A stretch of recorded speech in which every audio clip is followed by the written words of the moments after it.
Ansley moved back into the top 5 after a hard-fought win against the second-placed Belconnen.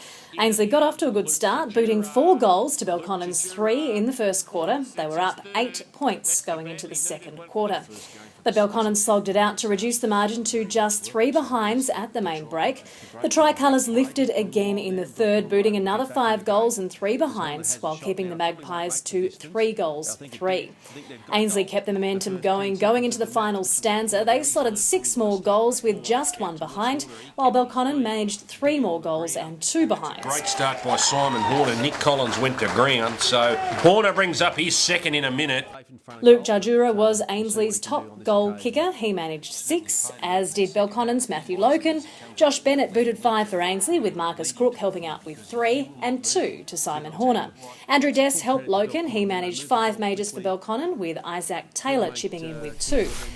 Ainsley will take confidence from the 129-97 win over a quality Belconnen side. Nick Haynes just whacked one on the left boot.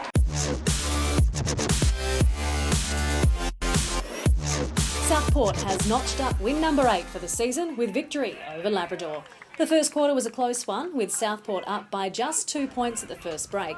Labrador had more shots at goal. They registered 3 goals and 4 behinds to Southport's 4 straight. The different story in the second quarter, with Southport slotting 7 majors and 5 behinds to the Tigers 1 and 1. The Sharks had a strong 42-point lead at the main break and extended on that in the third quarter. Southport bagged another 7 goals and 5 behinds, keeping Labrador quiet with 1 major and 3 behinds. The Tigers picked up again in the fourth quarter, slotting 4 goals, but Southport continued their clinic, kicking 8 goals.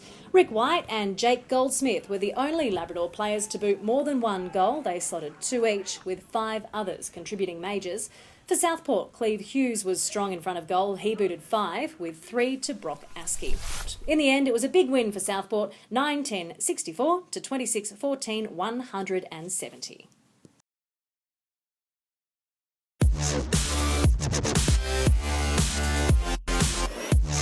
Morningside are tied with Aspley for points on the Northern Conference table after a big win over MtGravatt. Getting off to a good start, the Panthers booted 5 goals and 5 behinds, keeping the Vultures to just 1 of each. The Panthers continued to pile on the goals in the second, while not letting MtGravatt get any majors for the quarter.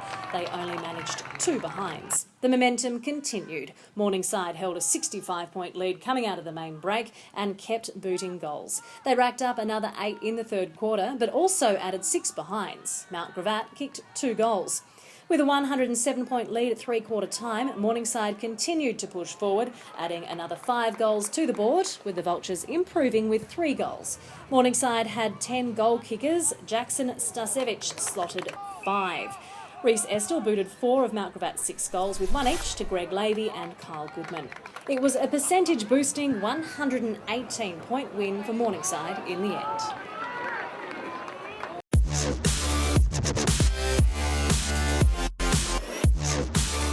Tuggeranong got off to a great start against Eastlake with a close contest at Star Track Oval, but Eastlake managed a come-from-behind win. Tuggeranong managed 3 goals 1 to Eastlake's 1 goal 3 in the first quarter to hold a 10-point lead at the first change. The Hawks kept the Demons quiet in the second as well, with Eastlake scoring 1 more major with 7 behinds, while Tuggeranong slotted 2 more goals. Eastlake's goal kicking improved in the second half. They booted 4 majors and just 2 behinds, with 2 goals and 4 behinds to Tuggeranong, with Eastlake creeping in to hold a 1-point lead at three-quarter time. Another 4 to Eastlake in the final quarter helped them increase the lead, while Tuggeranong managed just 2 majors. Ryan Brabazon slotted 3 for Eastlake's 10 goals. Lee McMahon and Hayden Armstrong managed 2 each. Ashley Pocock and Brent McLeod booted 3 majors each for Tuggeranong, with 1 to Peter McGrath, Sam Hartman and Jacob Clark. Eastlake fought back for the win, 10-16-76 to 9-6-60.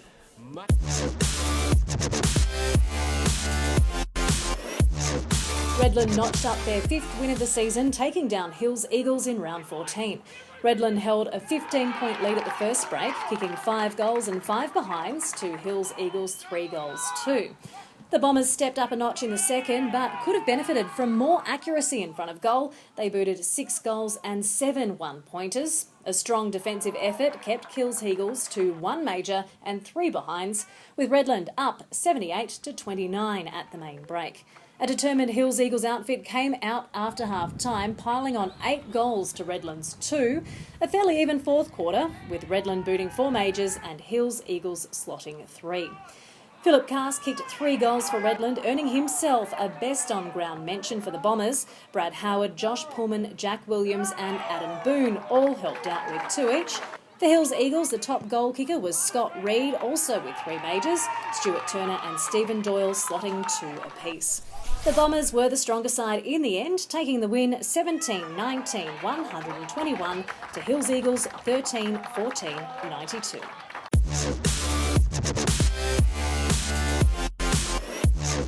Another win for the ladder-leading Brisbane Lions, taking down Aspley by 48 points. It was a slow start for the reigning premiers, with Aspley putting them to the test in the first half. Brisbane slotted just 1 goal and 4 behinds in the first quarter, while the Hornets kicked 4 goals and 4 behinds. Brisbane picked up in the second quarter, booting 4 more goals. They could have stolen the lead, but 8 points came from behinds. Aspley kicked 3 goals and 1 behind to hold on to a 5-point lead at the main break. Brisbane got into the groove with a 7-goal haul in the third, limiting Aspley to just 2 majors to hold a 29-point lead going into the final quarter. The Lions added another 7 goals and 4 behinds, with the Hornets slotting 4 and 3. Josh Green was the game's top goal kicker. He slotted 4 for Brisbane. Rowan Buick and Callum Bartlett managed 3 each. For Aspley, Nathan Clark and Shaney Stiller booted 3 apiece, with 8 others contributing. The score at the final siren, 19-20-134 to 13-8-86.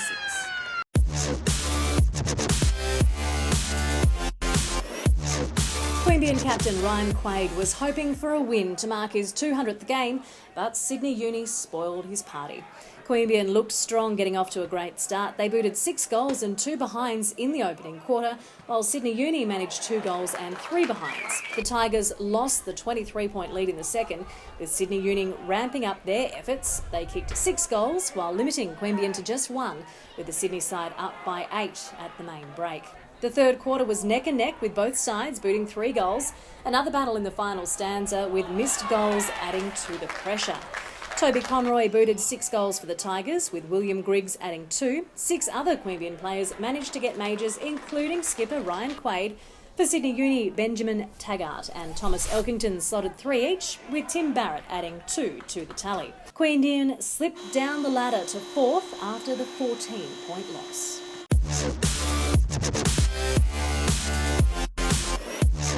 A big win for the NT Thunder, taking down an undermanned Sydney Swans outfit at Traeger Park.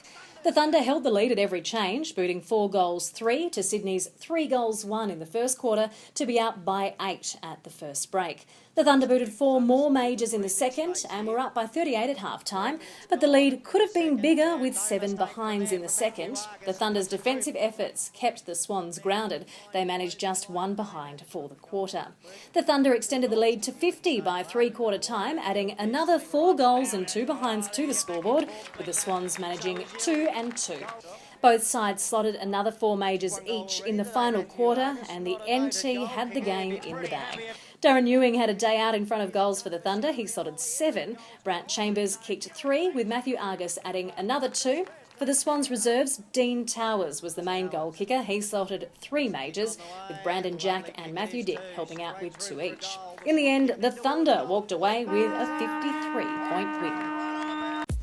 The Brisbane Lions are the Northern Conference leaders with just 1 loss for the season. Southport sits second, with the Gold Coast Suns in third. Then it's Aspley and Morningside rounding out the top 5. The NT Thunder are 6th, Redland 7th, followed by Broadbeach, Labrador, then MtGravatt. The Sydney Swans remain on top of the Eastern Conference ladder with 8 wins. Then it's Belconnen and Eastlake, followed by Queanbeyan and Ansley. UWS Giants sit outside the top 5 with 20 points. Sydney Uni and Hills Eagles are 7th and 8th, with Tuggeranong in 9th. For more info, head to neafl.com.au, and to stay up to date with the NEAFL fixtures, results and news, simply download the NEAFL app from your App Store.